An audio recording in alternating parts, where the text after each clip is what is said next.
하나님의 말씀은 고린도전서 14장 33절 중반부까지입니다. 하나님은 무질서의 하나님이 아니요 오직 화평의 하나님이시니라. 아멘. 하나님은 화평의 하나님이십니다. 하나님은 무질서의 하나님이 아니요 오직 화평의 하나님이십니다. 고린도 교회는 일부 온전치 못한 영적 지도자들이 하나님의 말씀이 자기로부터 왔고 또 자기들에게만 임한 것 같은 그런 영적인 교만, 영적인 타락의 모습이 있었던 것으로 보입니다. 그래서 그들이 교회의 공적인 예배 순서 가운데 방언과 예언을 하는 부분이 매우 무질서와 혼란을 일으켰습니다. 방언을 하는 데 있어서 이들은 교만하고 거만하기 때문에 방언이 다른 어떤 은사보다 아주 큰 은사로, 등급이 높은 은사로 여겼고, 그들은 이렇게 교만하기 때문에 예배 순서 가운데 방언을 다수가 말을 하며 또 동시에 방언을 말하게 하는 순서 가운데 통역도 하지 않는 그런 일들을 자행했습니다. 그리고 예언을 하되 순차적으로 해서 분별을 해야 하는데 이것이 하나님의 뜻대로 하는 예언인지 성령이 인도하시는 예언인지를 같은 예언자들이 그것을 분별해서 한 사람씩 한 사람씩 질서 있게 예언을 해야 되는데 이들이 분별도 하지 아니하고 동시적으로 또 많은 사람이 예언을 함으로 인해서 교회의 예배는 매번 예배 드릴 때마다 무질서하고 혼란이 이렇게 조성된 겁니다. 이것을 사도 바울은 편지를 통해서 확인을 했습니다. 이들이 왜 이러한 무질서하고 혼란스러운 예배를 계속 진행을 하게 되었는지 우리는 살펴보아야 합니다. 그것은 사도 바울이 14장 37절부터 40절을 통해서 이들에게 말씀을 증거하는 그 배경 가운데 잘 나타나 있습니다. 그들은 자신들이 신령한 이 은사, 성령의 은사를 자기들이 받았고 그 가운데 방언과 예언의 은사를 자신들이 하나님으로부터 이렇게 받아서 예배 가운데 통역도 하지 않은 상태에서 방언을 많은 사람이 하게 하고 또 많은 사람들 가운데 다수가 동시적으로 진행하게 하고 또 예언도 다수가 하게 하고 동시적으로 하게 하고 이 예언이 하나님 뜻대로 성령의 감동을 따라 된 예언인지 분별도 하지 않은 채 이렇게 지속적으로 하게 된 것은 그들이 영적으로 온전치 못한 확신을 가졌기 때문에 그 온전치 못한 영적인 강한 확신은 어디로부터 나왔느냐? 하나님의 말씀이 자기들로부터 나왔고 자기에게만 임했다고 하는, 그래서 자기들은 선지자요 자기들은 신령한 자라고 하는 매우 교만하고 거만하고 온전치 못한 그릇된 영적인 확신이 그들에게 있기 때문에 이걸 하나님의 뜻대로 하나님의 명령대로 지도하는 사도 바울이 지금 편지를 통해서 하나님의 명령이라고 전달하는 이것이 100% 순종하면서 받아들이지 않는 그런 우려까지 사도 바울은 염려한 겁니다. 그렇기 때문에 고린도 교회 안에서 공예배 가운데 교회 전체에 유익 곧 교회를 세우는 데 있어서 교회의 덕을 세우는 데 있어서 이 방언과 예언의 은사가 활용되는데 전혀 도움이 되지 않는 것을 사도 바울은 알고 오늘 14장 20절부터 40절의 말씀을 증거하는 겁니다. 사도 바울은 이런 상황을 알고 강한 어조로 말하고 있어요. 방언과 예언의 은사를 이렇게 대하고 영적으로 교만하고 거만한 아주 온전치 못한 타락한 상태로 확신을 갖고 있는 이들의 자세와 태도를 사도 바울은 매우 악하게 보고 있는 겁니다. 그래서 하나님의 말씀을 지금 증거하기 위해서 방언과 예언에 대해서 교회의 덕을 위해서 성도들 전체를 위해서 어떻게 해야 하는지 주의 명령을 받아서 지금 증거함에 있어서 이들에게 겸손하도록 하나님의 말씀을 받아들이도록 먼저 지혜에 있어서는 어린아이가 되지 말고 오히려 반대로 악에 있어서는 어린아이가 되고 지혜에 있어서는 장성한 사람이 되라고 먼저 하나님의 말씀을 증거하는 내용에 앞서서 그 하나님의 말씀, 주의 명령을 받아들이는 그 자세와 태도를 먼저 지금 질책을 하는 것이 14장 20절입니다. 여기서의 이 악은 이들의 영적인 교만함, 거만함, 그리고 자기들만이 하나님의 말씀이 임했고 자기들로부터 하나님의 말씀이 임해서 자기들은 선지자요 또 자기들은 신령한 자로 그릇된 확신을 갖고 있는 이들, 그리고 방언을 큰 은사로 생각하고 그것을 가진 자기들이 우월하다고 생각을 해서 예배 순서에 많은 사람들이 방언을 하게 하고 동시적으로 방언을 하게 하고 통역조하지 않은 채 그렇게 계속 하도록, 그것이 교회의 무질서와 혼란을 줌에도 불구하고 여전히 그것을 계속 지속하는 이들의 그 영적인 교만, 이 방언과 관련된 이들의 자세와 태도가 바로 악함이라고 지금 사도 바울은 말하는 겁니다. 그래서 이들이 악한 것에 대해서 악에 있어서는 어린아이와 같이 유아와 같이 되라는 거예요. 유아와 장성한 사람의 차이는 뭡니까? 세상에서 어린아이는 미숙하죠. 세상에 경험이 없습니다. 지식이 없고 또 세상의 이치를 몰라요. 세상의 사물과 사람에 대한, 삶에 대한 본질을 꿰뚫는 그런 안목이 없습니다. 통달함이 없어요. 그러나 장성한 사람은 지식이 있고 경험이 있고 또 세상을 바라보는, 사물을 바라보는, 삶을 바라보는 그 통찰력이 어린아이보다 비교할 수 없을 만큼 많습니다.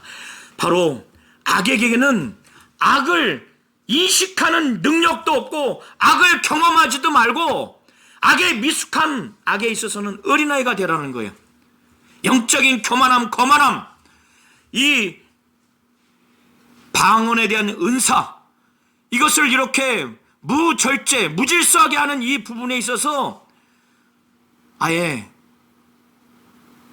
경험이 없고 또 이것에 대한 이런 것이 악인데 이 악에 대한 해안이 없는 자가 되도록 아예 모르는 것 같이, 오히려 지금 바울이 말하려고 하는 하나님의 뜻대로 지금 가르쳐 주려고 하는 이 방언에 대해서 그 본질적인 내용을 바로 지혜라고 말하면서 지혜에 있어서는 어린아이가 되지 말고 장성한 자가 되라는 거예요. 바울이 말하고자 하는 하나님의 뜻과 하나님의 명령을 정말 경험한 자처럼 또 그것에 관한 지식을 갖고 있는 자처럼 또 그것과 관련해서 본질을 꿰뚫어보고 통달하고 해안이 있는 자처럼 되라는 거예요. 그래야 하나님의 말씀, 명령을 그걸 그대로 받아들일 수 있으니까. 이 말씀을 20절에 하면서 사도 바울이 말하고자 하는 바,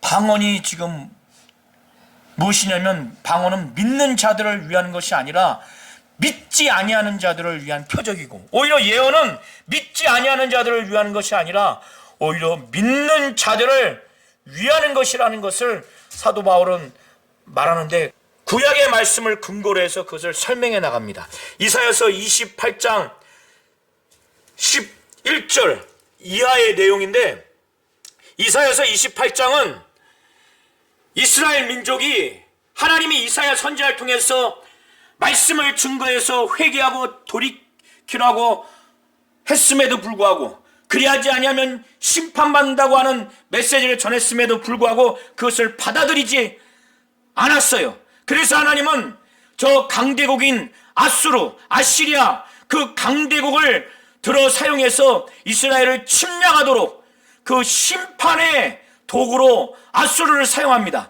그때 이 아수르 민족이 이스라엘 민족에게 향하는 그 언어는 이스라엘 민족이 알아들을 수 없는 언어예요. 그것은 다른 방언을 말하는 민족입니다. 다른 방언을 말하는 자예요. 그들이 이스라엘을 아수르 민족이 침략했을 때 그 아수르 민족의 언어를 알아들을 수가 있겠습니까? 하나님이 그 민족을 통해서 그 민족을 향해서 하나님이 메시지를 전했을 때 그걸 알아들을 수 있겠습니까? 알아들을 수가 없는 거예요. 자기 민족의 선지자인 이사야를 통해서 알아들을 수 있는 언어로 메시지를, 하나님의 말씀을 증거했음에도 불구하고 그것을 듣지 아니함으로 인해서 결국에는 하나님이 다른 민족, 다른 방언을 하는 그 민족을 통해서 말씀을 했지만 그들이 듣지를 않았어요. 그들은 포로로 끌려갔습니다.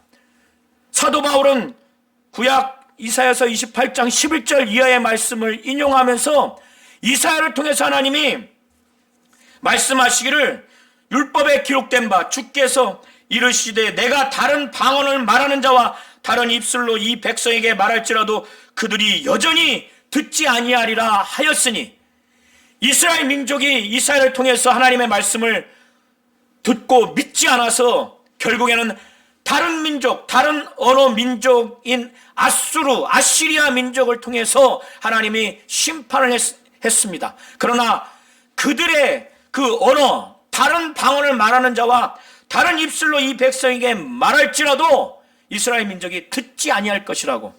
결국에는 다른 방언을 말하는 자, 다른 입술로 이스라엘 백성에게 말했지만은 결국에는 이 다른 언어, 그 다른 방언을 말하는 이 상황에도 이스라엘 민족은 하나님의 말씀을 듣고 믿지 않는 그런 결과가 돼버린 겁니다. 그래서 다른 방언이 이스라엘 민족, 불신하는 자들의 그 모습을 그대로 나타내주는 하나의 표적이라는 거예요.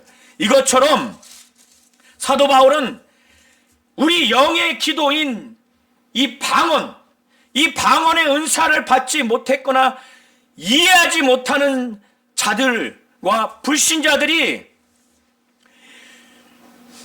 갑자기 교회 안에 들어왔는데 온 교회가 함께 모여서 막 방언을 하게 되면 이러한 사람들이 볼 때 이걸 알아듣지 못하니까, 이 세상의 언어가 아니니까 이 사람들 완전히 미쳤다, 이렇게 반응을 하는 실예를 통해서 방언은 결국에는 이 방언의 은사가 없는 자, 알지 못하는 자, 이걸 받지 못한 자들, 그리고 불신자들이 결국에는 이 방언을 들음으로 인해서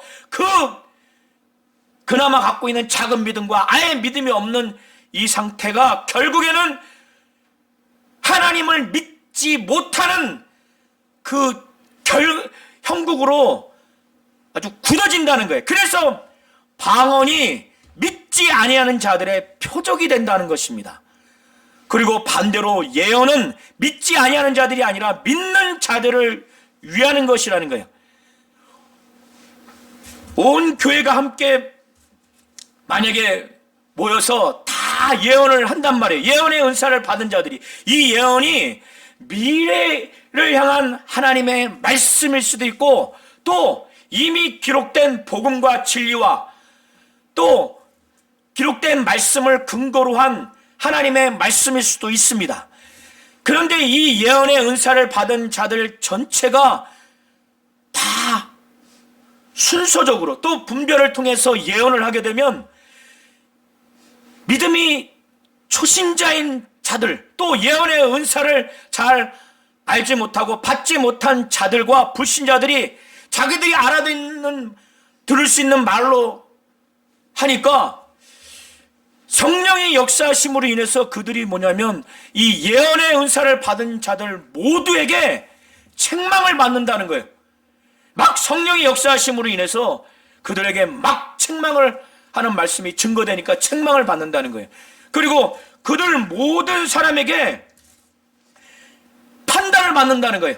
하나님의 그 재판, 하나님의 막 재판하듯이 막 그들을 판단해서 판결하듯이 재판하듯이 세상에서의 판결과 재판하듯이 하나님이 그렇게 그 예언의 은사자를 통해서 막 그렇게 재판하는 그런 형국으로 간다는 거예요. 그러니 믿음이 연약하고 불신자라 할지라도 그 말씀을 들을 때 성령이 이렇게 은사자를 통해서 역사하니까 그들의 마음에 숨은 일들, 자기 가족도 모르고 가장 가까운 친구도 모르는 자기 마음에 숨은 그 죄악된 일들이 그 예언의 은사자들을 통해서 성령이 역사하는 그 말씀을 들음으로 인해서 그것이 막 생각나고 그것이 막 드러나게 되는 거예요. 그래서 듣는 자들이 내가 죄악을 범했구나, 죄를 졌구나, 죄인이구나, 얼마나 두려운 나머지 하나님 앞에 무릎 꿇고 엎드리게 된다는 거예요. 그 살아계신 하나님을 믿게 되고 그 앞에 엎드리게 돼서 나는 죄인이구나, 하나님은 살아계시구나, 하나님은 거룩하신 분이시구나, 하나님은 심판하시는 분이시구나, 그러면서 이 교회는 정말 살아계신 하나님이 역사하시는 공동체구나, 하나님이 정말 이 가운데 계시구나, 이걸 느끼면서 두렵고 떨림으로 느끼면서 밖에 나가서 저 교회 사람들 내가 가서 예언의 은사 받은 자들의 말씀을 들으니까 정말 하나님이 살아계시더라 이렇게 전파한다는 거예요. 그래서 예언은 믿지 아니하는 자들을 위한 것이 아니라 믿는 자들을 위한다는 거예요. 이미 믿음이 연약할지라도 믿는 초신자, 이 알지 못하는 자들, 이게 믿음의 초신자들이에요. 은사를 받지 못한 자들, 그리고 불신자들이 결국에는 믿게 되기 때문에 믿음이 약한 자들과 아예 믿음이 없는 자들이 예언의 은사자들의 그 말씀을 듣고 결국에는 살아계신 하나님을 만나게 되는 믿는 자들을 위한 것이라는 것을 사도 바울은 25절까지 말하는 겁니다. 이것을 말한 다음에 그러면 방언과 예언을 어떻게 해야 되는지 이제 느낌이 오잖아요. 이제 이 말씀을 증거하니까 사도 바울이 이쯤 되니까 사도 바울이 증거하는 겁니다. 그런즉 형제들아 어찌할까? 너희들이 지금 이렇게 무질서하고 혼란스러운데 어떻게 할까? 예배를 위해서 성도들이 모였을 때 많은 사람들이 각각 은사가 달라요. 찬송시로 찬양을 하는 자들도 있고, 그래서 찬송도 있게 되고, 또 가르치는 말씀의 은사를 가진 자들이 있어요. 그래서 가르치는 말씀도 있고, 또 계시, 이것은 예언으로 보시면 됩니다. 계시의 은사가 있는, 예언의 은사가 있는 자들도 있어요. 그래서 너희가 모일 때 각각 이렇게 있다는 거예요. 계시도 있고, 또 방언 통역의 은사자들이 있는 자들은 방언하게 되고, 또 통역의 은사자들이 있는 자들도 있기 때문에 통역의 은사도 있게 된다는 겁니다. 그러면 이러한 모든 자들이 있을 때는 그러면 그런즉 형제들아 어찌할까? 너희가 모일 때 이런 다양한 사람들이 있으니까 모든 것을 하되 덕을 세우기 위해서 하라는 거예요. 이제는 방언을 하되 예언을 하되 그 어떤 은사가 있을 때 모든 것을 하라는 거예요. 하되 덕을 세우기 위해서 하라는 거예요. 그런데 교회 공동체 안에 공적 예배에서 각각 받은 은사를 가지고 활용하는데 가장 문제가 되는 것이 뭐였냐면 방언과 예언인 거예요. 그래서 방언과 예언이 교회 전체와 성도들의 유익을 위해서 어떻게 해야 하는지 지금 사도 바울은 그걸 가르치고 있는 거예요. 그래서 만일 누가 방언으로 말하려면 너무나 많은 사람들이 방언을 말하거나 또 많은 사람들이 동시적으로 말하지 말고, 그리고 통역도 하지 않은 채 하지 말고, 아무리 많이 하고 싶다 할지라도 두 사람이나 많을지라도 세 사람까지만 딱 숫자를 정해라. 그리고 순서를 정해서 해라. 동시적으로 하지 말고. 그리고 순서적으로 할 때 다른 사람은 통변의 은사가 있는 자가 이거 방언 통역을 하라는 거예요. 그런데 너희들 가운데 통변의 은사가 없다면은 교회에서는 하지 말라는 거예요. 교회에서 하지 말라는 것은 개인 기도 시간에도 방언을 하지 말라는 것이 아니라 교회 공적 예배에서 순서로 그때는 방언을 하지 말라는 거예요. 통역의 은사가 없어서 통역을 할 수 없다면은, 그런 경우에는 자기 집이든지 개인 기도실에 가서 자기와 하나님과 은밀하게 하나님께 방언을 기도하라는 거예요. 그리고 예언을 하는 경우도 두 사람이나 세 사람이 하되 너무나 많은 사람이 하지 말라는 거예요. 그리고 동시적으로 하지 말라는 거예요. 내가 예언을 받았으니까 막 내가 먼저 해야 된다. 그리고 내가 끝까지 해야 된다. 이렇게 교만하지 말라는 거예요. 무절제하게 하지 말라는 거예요. 예언을 하되 그것도 차례대로 하되, 나머지 예언의 은사를 받은 자들은 저것이 하나님 뜻대로 성령으로 말미암아 예언하는 것인지 그것을 옆에서 잘 분별을 하라는 거예요. 그리고 앞선 예언의 은사를 받은 자들이 예언을 할 때 옆에 있는 자 가운데 갑자기 예언의 내용을 받은 자가 있다면 앞선 자는 자기 혼자 끝까지 하려고 장시간 동안 하지 말고 그때는 딱 멈추라는 거예요. 하나님이 성령으로 이 사람에게 지금 계시를 주셨으니까 이 사람이 좀 말하도록. 그래서 이렇게 모든 사람을 위해서, 모든 사람의 유익을 위해서 사도 바울은 너희는 다 모든 사람으로 배우게 하고 모든 사람으로 권면을 받게 하기 위하여 하나씩 예언할 수 있다는 거예요. 이렇게 순차적으로 예언을 하게 해서 모든 사람이 그 예언의 말씀을 분별을 해서 모든 사람이 그거를 들음으로 인해서 권면을 받고 또 그것을 배울 수 있도록 그렇게 하라는 거예요. 예언하는 자들의 그 영은 예언하는 자들에게 제재를 받는다는 거예요.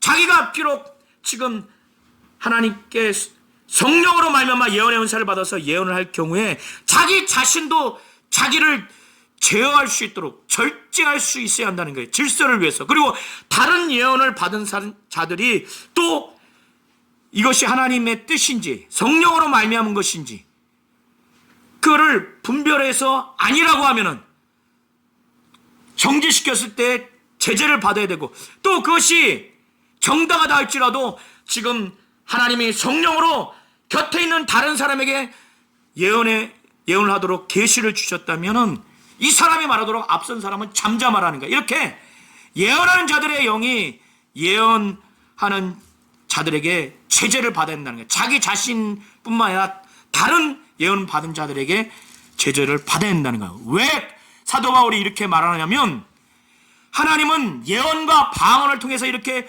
무절제, 혼란스럽게 공적 예배에서 이렇게 순서에 이와 같이 무절제하게, 무질서하게, 혼란스럽게 하는 이것은 하나님의 속성 내지는 성품을 이들이 알지 못하기 때문에, 하나님은 무질서의 하나님이 아니라는 거예요. 오직 하나님은 화평의 하나님이시기 때문에 이와 같이 무절제하고 무질서하고 혼란스러운 공적 예배에서의 방언과 예언을 이렇게 하게 하는 것은 하나님의 역사가 아니라는 겁니다. 하나님은 교회에서 공적 예배 가운데 예언을 하는 그런 상황 하에서 사도 바울이 이 하나님의 속성 내지는 성품을 지금 말하는 겁니다. 그리고 난 다음에 모든 성도가 교회에서 함과 같이, 모든 성도가 이렇게 무절제, 무질서, 혼란스럽지 아니하고 교회에서 질서 있게 아주 절제함을 받는 것처럼, 또 교회 질서에 순종하는 것처럼 여자는 교회에서 잠잠하라는 거예요. 그들에게는 말하는 것을 허락함이 없나니 율법에 이른 것 같이 오직 복종할 것이니라. 오직 복종할 것이라는 내용은 창세기 3장 16절로 각주에 기록되어 있죠. 남편이 아내에게 다스릴 것이라고 하는 그 내용을 근거로 한 것입니다. 여자가 만일 무엇을 배우려거든 집에서 자비 남편에게 물을 찌니 여자가 교회에서 말하는 것은 부끄러운 것이라. 이것은 일반적인 그 상황에서 여자가 여자에 대한 말씀인지, 특정한 상황에서 교회에서 여자를 향한 말씀인지는 학자들 간의 의견이 다양합니다. 나뉘어져 있습니다. 그러나 전후 문맥을 볼 때 방언과 예언에 있어서 무질서, 혼동을 전제로 하고, 하나님은 무질서의 하나님이 아니요 화평의 하나님이라고 이렇게 하나님의 속성 내지는 성품을 말씀하면서 그 방언과 예언에 있어서 무질서하면 안 된다, 혼란스럽게 하면 안 된다, 순종하고 복종해야 된다, 질서 있게 해야 된다고 하는 이런 내용으로 말씀한 맥락하에서 모든 성도가 교회에서도 그와 같은 것처럼 여자들도 그렇게 해야 된다. 오히려 무엇을 배우려거든 집에서 남편에게 물어야 된다고 했을 때는 교회의 예배 내지는 어떤 공적인 질서 가운데 남편이 있음에도 불구하고 이 아내가 교회에서 어떤 것을 말함으로 인해서 무질서 내지는 혼동의 우려가 있고 그것이 현실화되기 때문에 사도 바울은 여자가 교회에서 말하는 것은 부끄러운 것이다.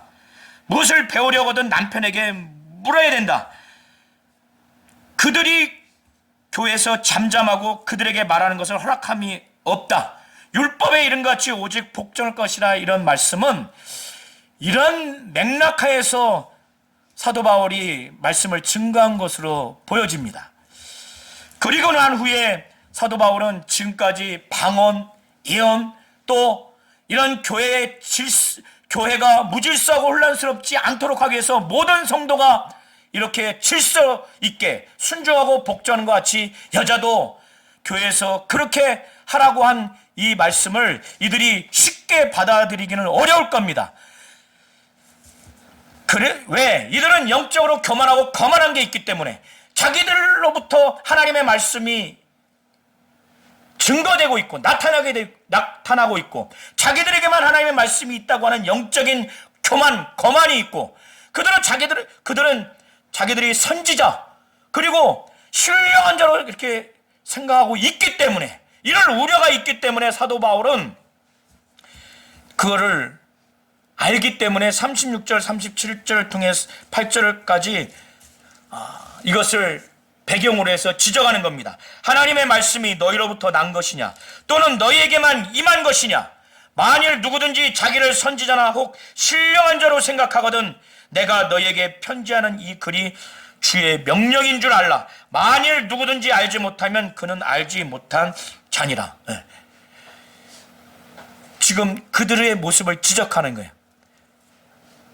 너희가 만일 누구든지 자기를 선지자나 신령한 줄로 생각하거든 너희가 선지자나 신령한 줄로 생각한다면은 하나님의 뜻이 담겨 있는 말씀을 너희들이 잘 분별할 거 아니냐. 그러면 내가 지금 편지로 쓰는 지금까지의 이 말씀이 주의 명령이다. 주의 명령이야. 너희들 선지자로 생각하고 신령한 자로 생각을 한다면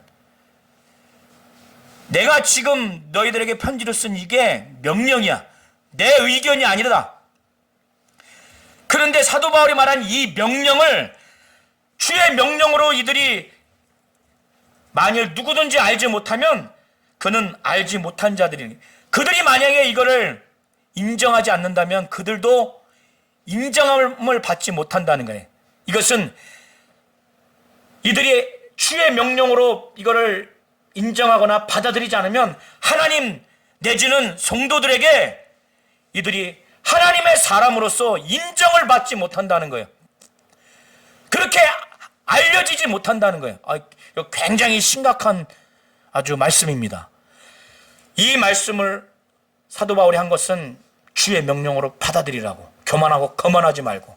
그런 다음에 사도 바울은 그런즉 내 형제들아 예언하기를 사모하고 방언 말하기를 금하지 말라.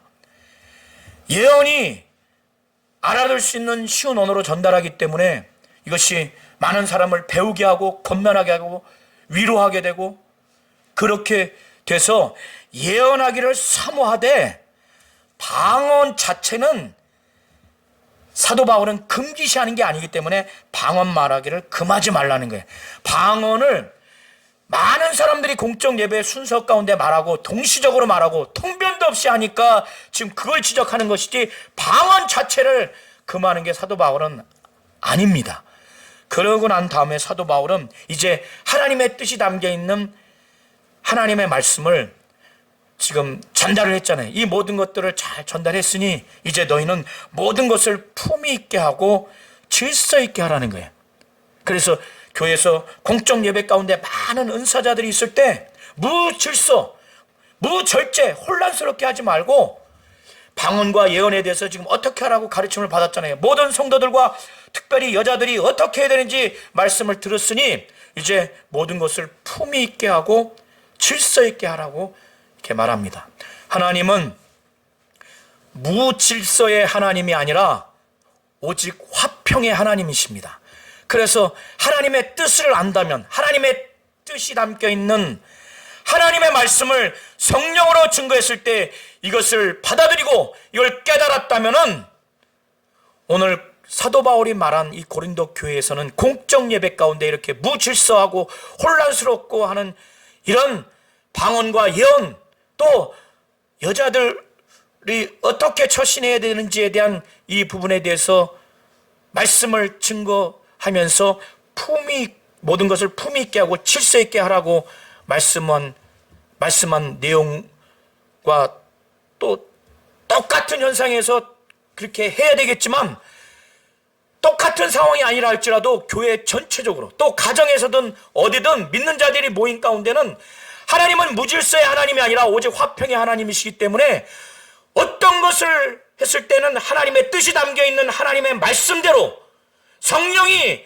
역사하시는 그 하나님의 말씀을 증거했을 때는 그걸 깨달은 다음에는 모든 부분에 있어서 무질서하고 무절제하고 혼란스럽게 하는 것은 하나님의 역사가 아닙니다. 하나님의 뜻이 아닙니다. 성령의 역사가 아니에요.